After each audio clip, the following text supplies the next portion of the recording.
Hello, and welcome to show number 2408 of Eyes on Success, a weekly program covering a wide variety of topics of interest to people with vision loss.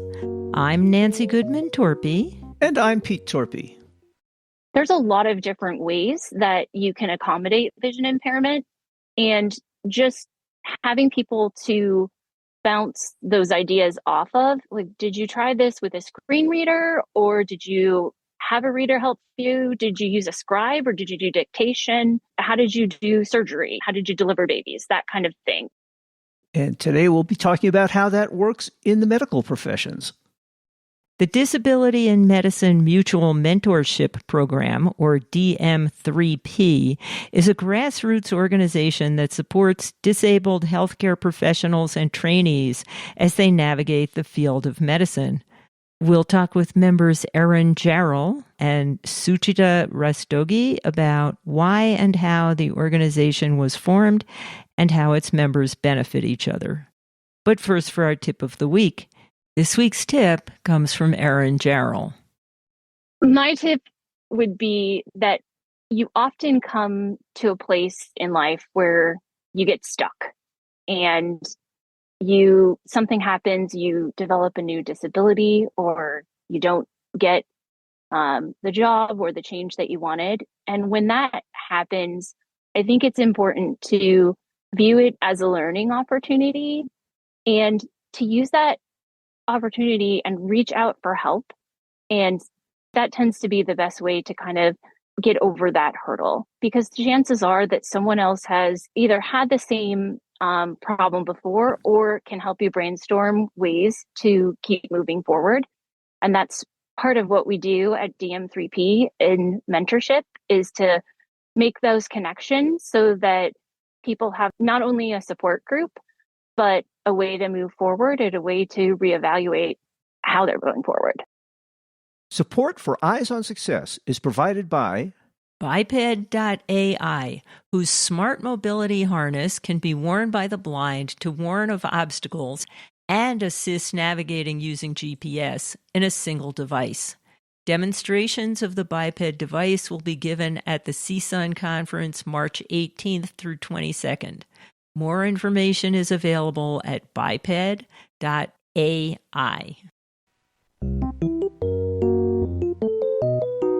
You are listening to Eyes on Success. Success, success, success, success, success. Let's start by meeting Erin and Suchi. We have two guests with us today to talk about our topic, and I thought we could start off by having Erin introduce yourself and tell us a little bit about yourself. Hi, everybody. I'm Erin Jarrell. I am a family medicine physician. I did practice for about 8 years in clinical practice after my residency. And now I am spending some time working with the Disability in Medicine Mutual Mentorship Program. I have been legally blind for my whole life and recently experienced a vision loss about 6 years ago, so that I am very low vision right now with mostly shadows and light.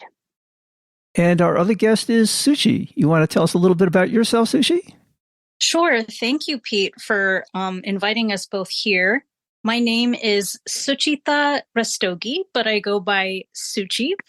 I'm an Indian American woman and I guess a former MD PhD student, currently on an almost 3-year leave of absence due to multiple chronic illnesses. And those are illnesses I acquired as a young adult. And part of the mix of those chronic illnesses include chronic migraines, which prevents me from doing a lot on screens.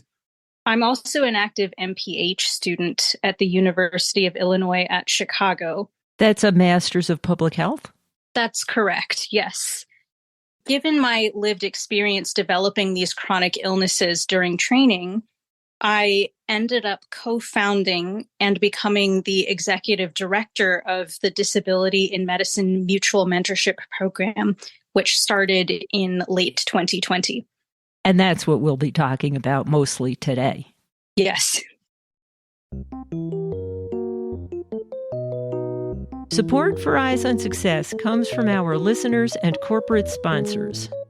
For more information about airing promotional items on the show, send an email to hosts@eyesonsuccess.net. This week's focus topic is the Disability in Medicine Mutual Mentorship Program, or DM3P, a grassroots organization that supports disabled healthcare professionals and trainees. Just to get us started, tell us what the name of the organization is that you usually refer to as DM3P. It's called the Disability in Medicine Mutual Mentorship Program. The mutual mentorship part is actually quite important. It's a concept that underlies everything that we do. So mutual mentorship essentially honors the fact that people coming to this program each have their lived experiences that make them knowledgeable in some areas and in need of assistance in others. And that doesn't always translate with age or stage of training. So the classic example I always give is imagine the pre-medical student who has no idea what the field of medicine really entails, but was born with their disability. And so knows how to advocate for disability rights or knows what their rights are, what the laws are, and how to procure accommodations. And then you compare them to the attending physician who grew up non-disabled and only just recently acquired their disability, and so has no idea what accommodations are, maybe never heard of the word ableism, and yet has all of this experience about what going through the medical path entails. These two people would be great complements to each other because they have each knowledge that the other can benefit from. So you talked about DM3P being formed about 3 years ago. Can you tell us how that came about and what was the idea behind it? Sure. So back around that time, I was still in my training program trying to finish my medical part of the MD PhD program. But my chronic illnesses were progressing to a point where they were definitely becoming noticeable during my training. And I thought at that point that I was probably the only one and didn't really know who to turn to as I was facing more and more barriers or even being told to leave my field of study.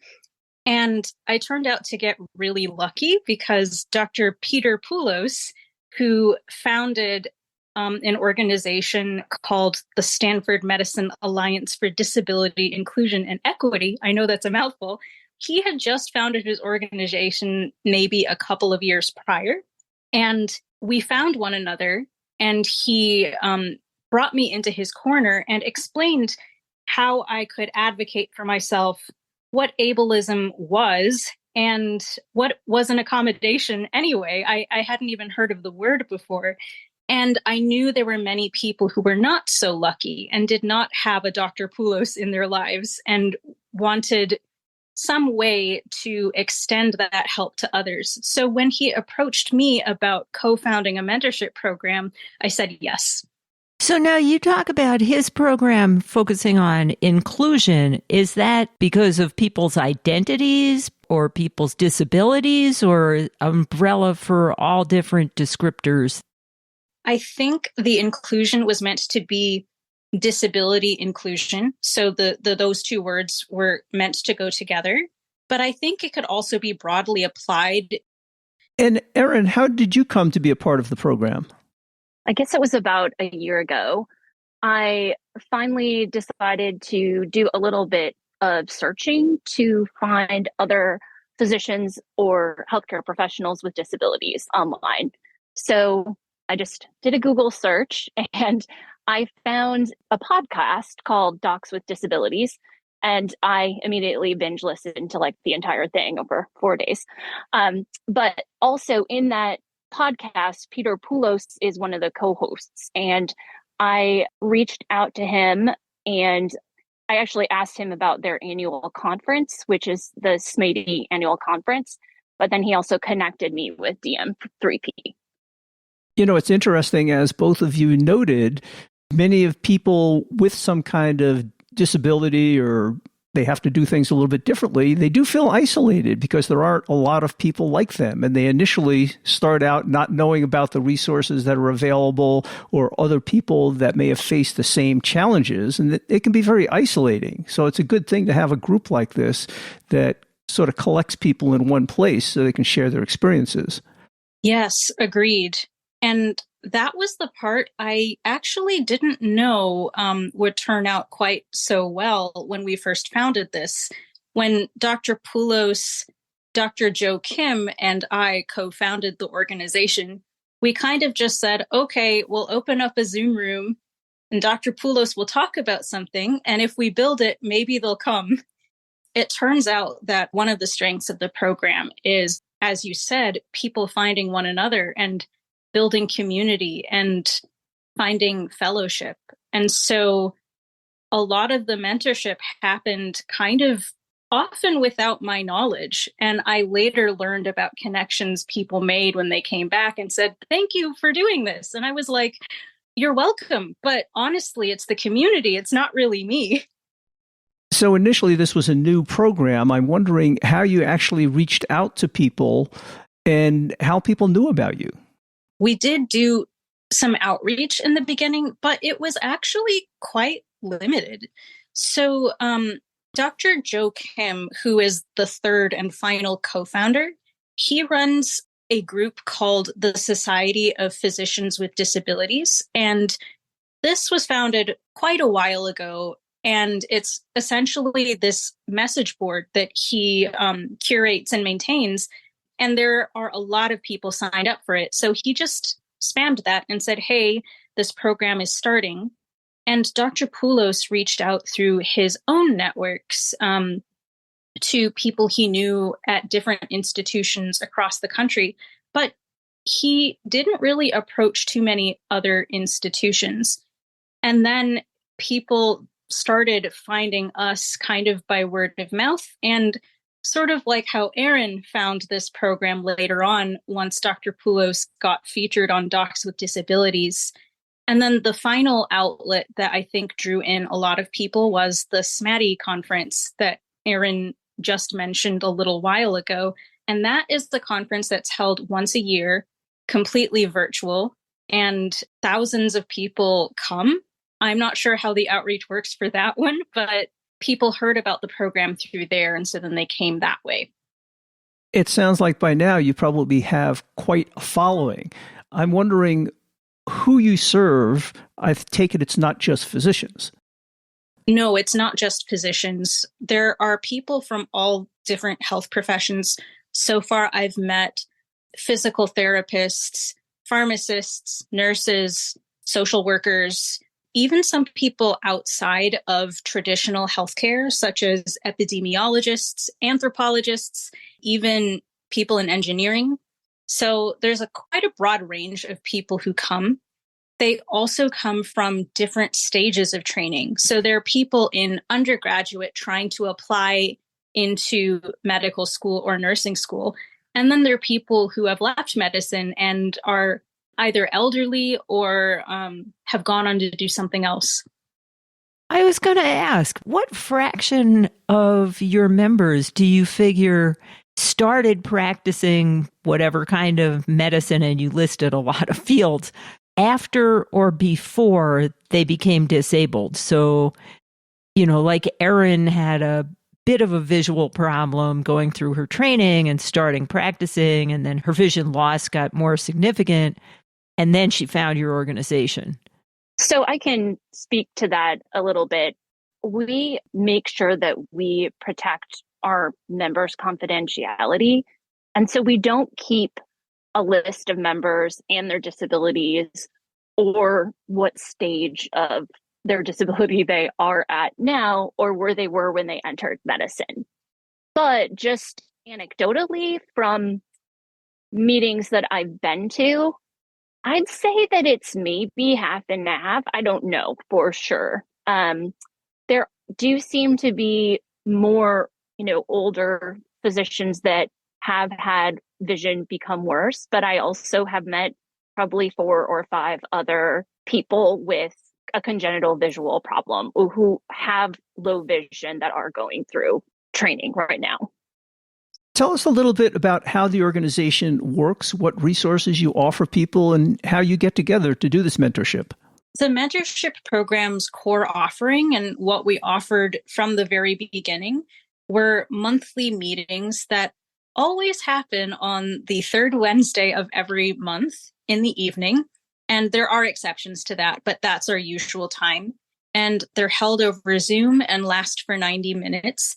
And usually the meetings feature some sort of a guest speaker or panelists who talk about different aspects of navigating the world of healthcare and medicine from the professional side with a disability. And then there's often a lot of time for interaction with the speaker or with one another during these meetings so that people can network and can sort of talk out the ideas that they just learned. In addition to that, we offer a couple of different platforms for networking between the meetings. So we have a private Discord group and a private LinkedIn group. And then we also have the website that keeps track of which meetings happened and has a lot of other resources in case people aren't able to come to the meetings. And then finally, we are getting our other social media off of the ground. We do have a Twitter that is active. We also have a YouTube channel that isn't active, but we're hoping to post sometime very soon to it. And we also do advocacy on behalf of our community. So there have been a few different projects that have come up in the last year where we were able to advocate for disability rights on the national level. You know, the internet these days is such a tremendous tool for people with different abilities around the world and making it possible for them to connect. Because I worked as a blind research scientist at Xerox, and there weren't any other blind scientists. And I think of most of the blind people I know these days, I've met them all over the internet somehow.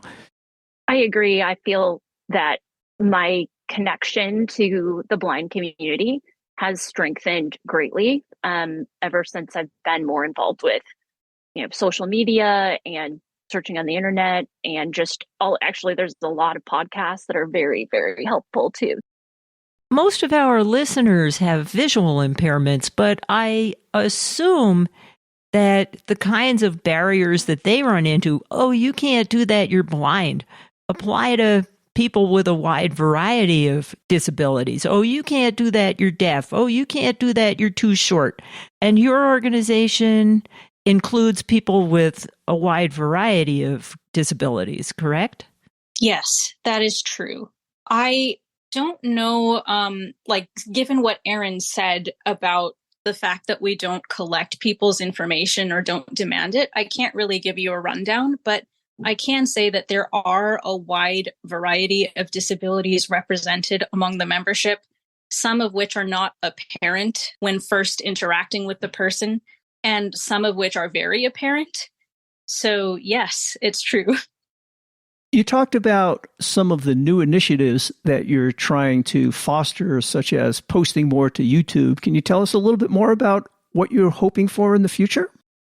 Yes. So particularly about posting to social media, so far we have had all of our events on Zoom and have been able to record them, but there are many people who can't come to the Zoom meetings just given whatever time zone they're in. Some people are even trying to attend from the other side of the world and obviously can't when the time zone kind of conflicts with their own work schedule. So we want to post previous events to our YouTube channel so that others who weren't able to attend can benefit.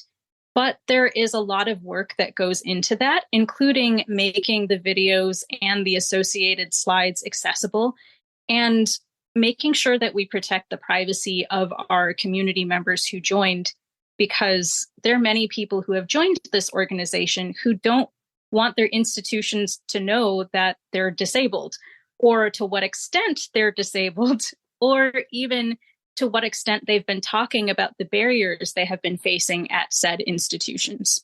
That can be a very touchy issue with some employers, I would guess. Disclosure is something that we discuss often, and it's a huge issue because there's a lot of pros and cons to disclosing. For me, my disability has always been very apparent, but for people where it's not, you have the benefit of, do I disclose so that I can ask questions and learn if this is going to be an accommodating place?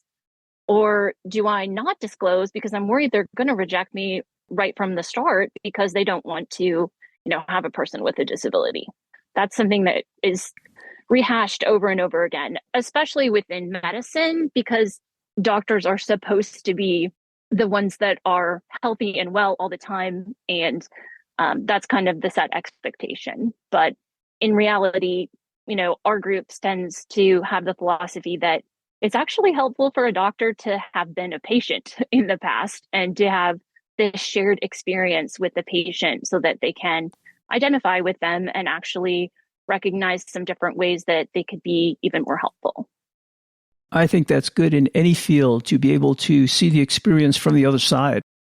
This is a similar question to one I asked a few minutes ago, but turned around the other direction. You have members with a wide variety of disabilities, but our listeners are mostly interested in issues related to vision loss. How does your program serve specifically members with vision loss? We, first of all, try to make sure that our meetings are accessible. We provide the slides ahead of time to members with vision impairments.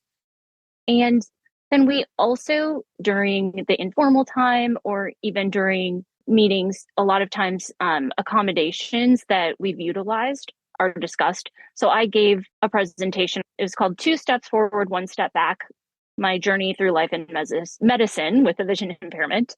And in that presentation, I discussed details about my vision impairment, the accommodations I used throughout my whole education, starting in elementary school and going all the way through medical school and residency and in my job as a physician. And then we kind of shared those accommodations. And I feel like that's something that's really useful because there's a lot of different ways that you can accommodate vision impairment. And just having people to bounce those ideas off of, like, did you try this with a screen reader, or did you have a reader help you? Did you use a scribe, or did you do dictation? How did you do surgery? How did you deliver babies? That kind of thing. It's helpful to have someone who's either done it before or who's tried it, and you can bounce those ideas off them. And I think to add to that, for me, I do not have low vision. I'm fully sighted, but with my chronic migraine, I was finding it impossible to do anything on screen. And being in the middle of an online master's in public health program, that proved to be quite challenging. And lo and behold, Erin was able to help me, along with a few others who will be on, I guess, the next episode, and explain to me, like, hey, I know you don't have low vision, but you could really benefit from a screen reader. And by the way, here's how to use it, which was amazing.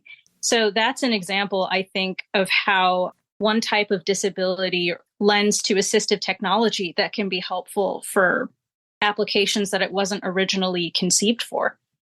Yeah, we can help each other if we only know who to watch and what questions to ask. We didn't talk about what sustains the organization. Can you tell us a little bit about your funding sources? So for right now, the organization was basically founded by 3 parent sponsors. One of those sponsors is SMATI, so Dr. Poulos's organization, and they provide all of our base funding. And then we apply for grants. We were able to get 2 of them to fund our first couple of years of operations. And so that enabled us to kick things up into a higher gear. We're also in the process of applying for nonprofit status, and once we are able to get that, hopefully in a year's time, then we'll be able to apply for a much wider range of grants and hopefully also start accepting donations that are tax-free. Well, that sounds like you've come a long way in a short period of time, and this is a great resource for many people around the world. Congratulations. Thank you very much. You are listening to Eyes on Success. Success, success, success, success, success. Now for this week's final item, how to learn more about DM3P and how to contact them.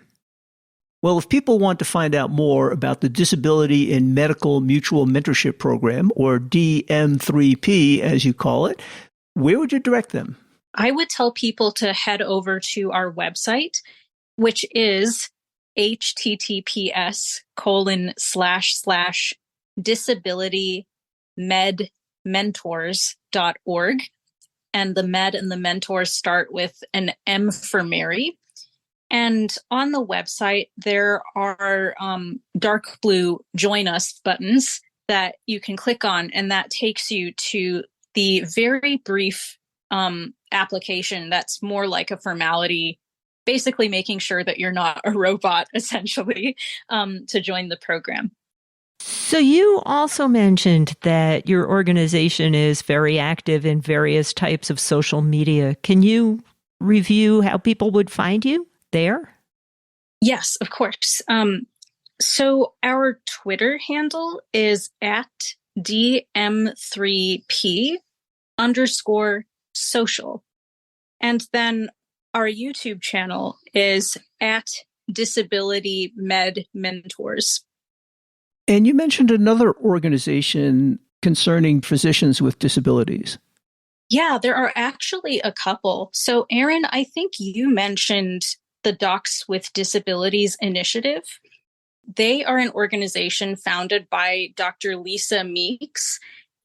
And then the other organization that I think deserves a shout out as well is Medical Students with Disability and Chronic Illness, also known as MSDCI.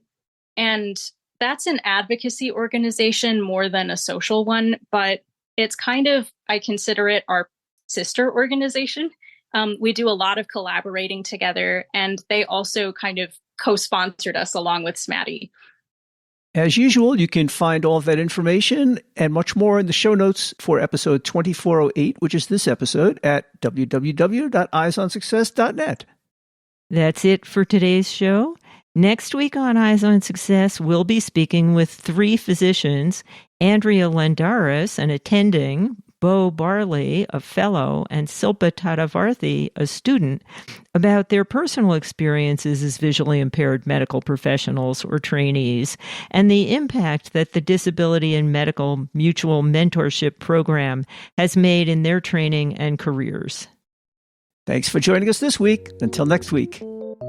You've been listening to Eyes on Success, hosted and produced by Nancy Goodman Torpey and Peter Torpey. You can access the full archive of previous shows, subscribe to the podcast, and much more by going to our website, www.eyesonsuccess.net. If you have questions about anything you've heard on the show or have suggestions for future shows, send an email to hosts@eyesonsuccess.net. Thank you for listening and have a nice day.